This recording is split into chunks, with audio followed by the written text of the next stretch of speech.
that sounds egotistical, but it does clarify things. I have to tell you that this is a very, for me, fascinating area that I'm going to approach at this time. And after 30, 40, 50 years, 50 years easily, it's long overdue for a return. As you know, the past few days, there's been an immense amount of publicity in the news of all things. No, it hasn't been dealing with Red China or Russia or the pandemic. It's been dealing with, at long last again, UFOs. And early in my career, they were part of my life. They were part of everybody's life. The big conversation, the big talk. One thing, though, understand this, that there was not a great panic in the air. There was not a great negativeness. And while some may or may not have believed in UFOs, you didn't attack someone else because they didn't believe what you believed. If you felt there was a chance that there was other intelligence, and I pray to God that there's other intelligence, but even if I'm wrong, you didn't get annoyed with those who didn't think this way. It became a fascinating topic in all areas: comedy, mystery, live research, and the government research. It's a refreshing change from the pandemic that we've been going through. And we're not going to be talking right now about communist China, although who knows if they may have some role in this. There's less alarm today, much less alarm, even though, let's give credit where credit is due, and it was certainly more so than when I was a kid. You could see, and you must have seen scores and scores of videos of the news of examples of UFO sightings that we could not explain. The one thing that one wonders about, since if it is based on outside intelligence, one wonders if there will be visitations, if there could possibly be visitations. As a kid, I heard stories, and as a teenager, and when I was traveling and performing, many stories of visitations, not scores of stories, hundreds and hundreds of stories by people who had visitations from, they say, illegal aliens, not on Earth, but from another planet. I even took over 1 week of news in which every day I illuminated and grasped another incident in another part of the country that dealt with UFO sightings and what have you. The interest was so widespread that Arthur Godfrey, who was the most powerful figure in broadcasting at that time, devoted from occasion to occasion discussions of UFOs, because he had an interesting gift in his life. He loved aviation. He left his show, his series, which was #1 all over the United States, to go back into the service to get his final degrees. And when he got off the ship, he came back on the air. People wondered during those weeks, they worried about him. And he had now gotten his aviation license, whatever it was. He was given airplanes by the airline industry. In fact, one of the main planes he flew for most of his career was a gift from them, because he did more to popularize flying. People told me that elderly folks were going up to the counter in Newark, New York, and saying, I want to take it to Florida. Arthur says it's okay to do that. So it tells you of the positive influence a person can have. And the airline industry never stopped thanking him. Well, he told me, as I spent with him, the yes, Crescent, he says he was on some of his flights where a vehicle, another plane, was flying next to him that he did not recognize, that he seriously wondered whether it was a UFO from out. And he never said that it definitely was. He questioned privately a lot of the UFO sightings. One of the gals that worked for him on the air, they became very closely romantically involved, insisted that she had been controlled by an outside alien. And while he really didn't quite buy it, he never condemned her for it. One of the most popular shows in radio history devoted much of his time to UFOs, and that was Long John Nebel, who took over WR for many years and went to other stations. And 5 hours, 5.5 hours every night, devoted it to discussions on the air, which was unheard of then, because people didn't think anyone's going to listen to radio at that time. And many at night were discussions dealing with UFOs. He had people on that had claimed to have flown on them, been visited by outside aliens and what have you. And they were very, very serious discussions. So I have to tell you that the thing that was interesting in those days that you will not see today, and I can predict this in the news and what have you, are the multitude of interviews dealing with visitations.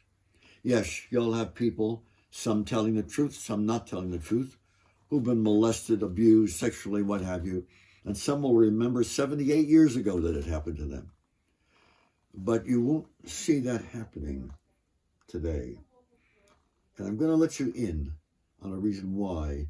And reporters said to me, when I said this to them 10 years ago, 5 years ago, they said, Christian, we never thought about that. Whenever I bump into them, they say, yeah, I was on with you with Long John Nebel on discussing UFOs, and that thing you told us, you're quite right so far about that. UFO magazine, and I wish we could get it today, but it devoted a cover story to yours truly. And it made a very interesting theme to the cover story, because in it they mentioned that I had successfully made two predictions regarding UFOs. And that was the sighting of UFOs on June 6, 2002.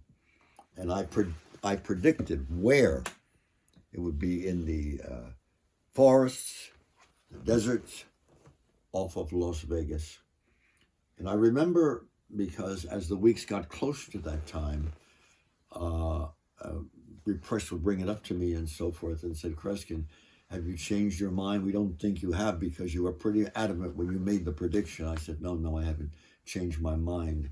And then we got a call from the police outside of Las Vegas a few days before and said, we'd like to speak to Kreskin on the phone. It's very, very important.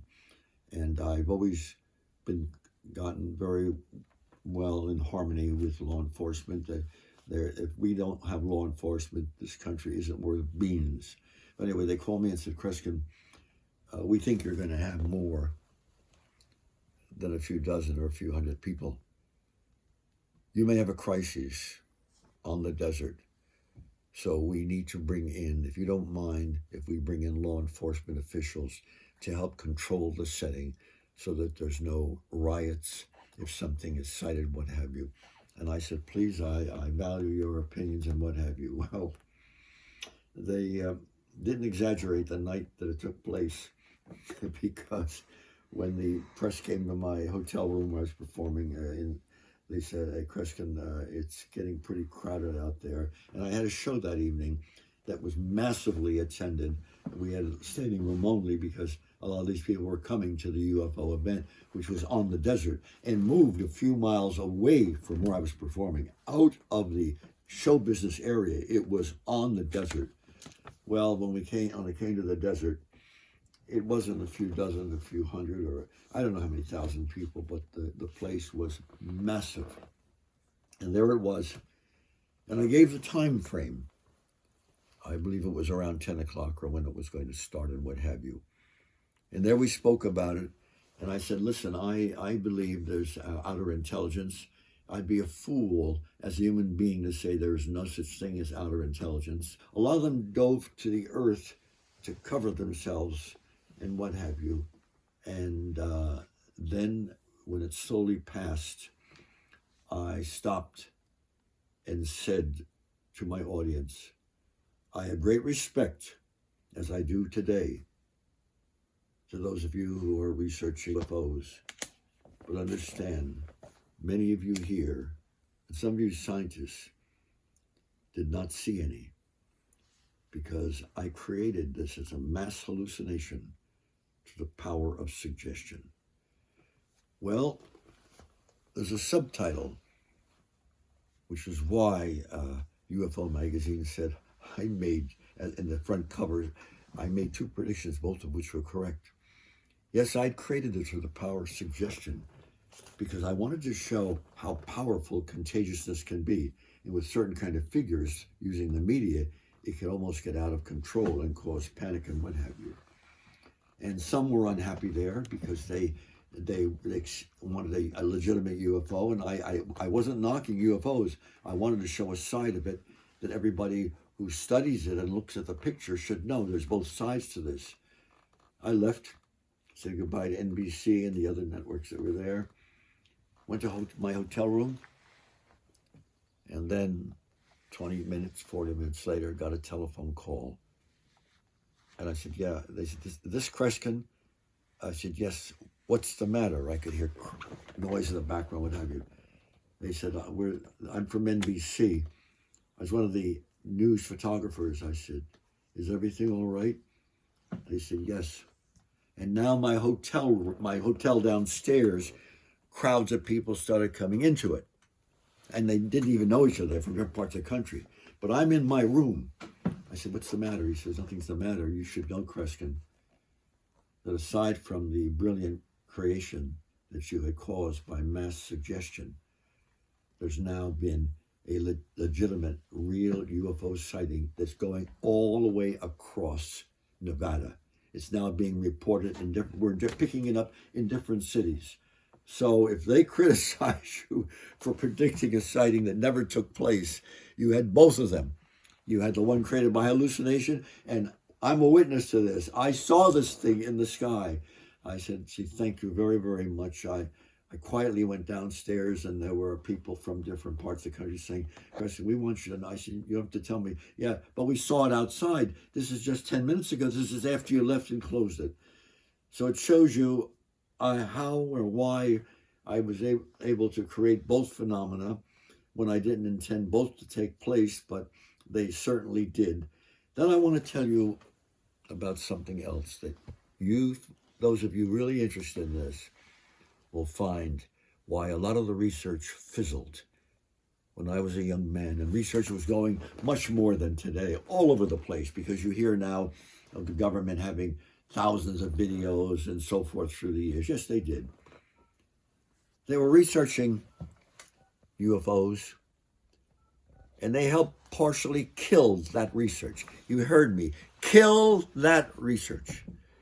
Because as I started meeting people who were part of it, and some of them were secretaries and said, they're having such a good time with this. I said, what do you mean have a good time?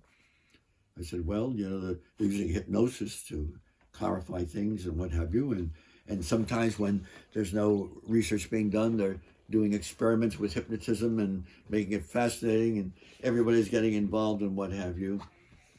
And I didn't say anything more, but I will tell you how they helped kill the success of their research. Because not many years later, if you know my career, I stated there was no hypnotic trance. There is no hypnotic trance. I went to trial. I was on trial. I'm not saying hypnosis is fake. It's a power of suggestion.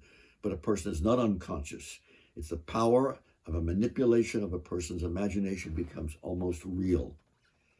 And as this story starts seeping out, you begin to wonder, how many sightings were real or created inadvertently by the psychiatrists and psychologists doing research, indirectly producing suggestion, which is the same thing that can be done with people who suddenly remember more vividly that they were molested.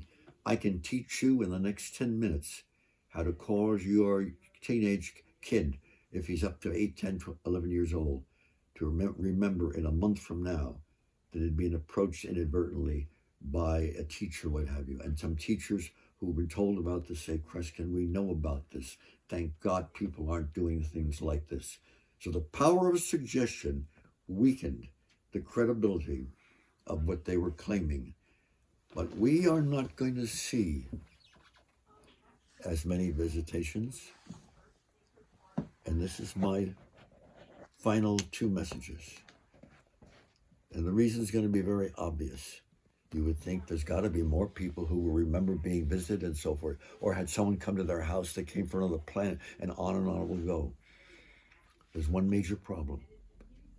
There's something that's killing that. It's something called a cell phone. You heard me, this device that a kid has, a 5-year-old has, a 10, an adult has. And the question simply is this: if you were really visited last week or this week or next week by someone who landed by your place late at night in a lonely neighborhood and approached you and so forth, why didn't you take pictures? No, it will not have the conviction because of that cell phone. Oh, by the way, just as a post-hypnotic suggestion, I plan a mass viewing again in the future. In my early career, how many universities, when I came on the universities, 1,000 students came out. They wanted to be part of this. If you're interested, and there's a chance you might well be, I don't know where in the United States I will do it. I'm going to do it outdoors where there's a large area to be seen. I expect a mass of people to see UFOs. That's a post-hypnotic suggestion, and folks, to be continued.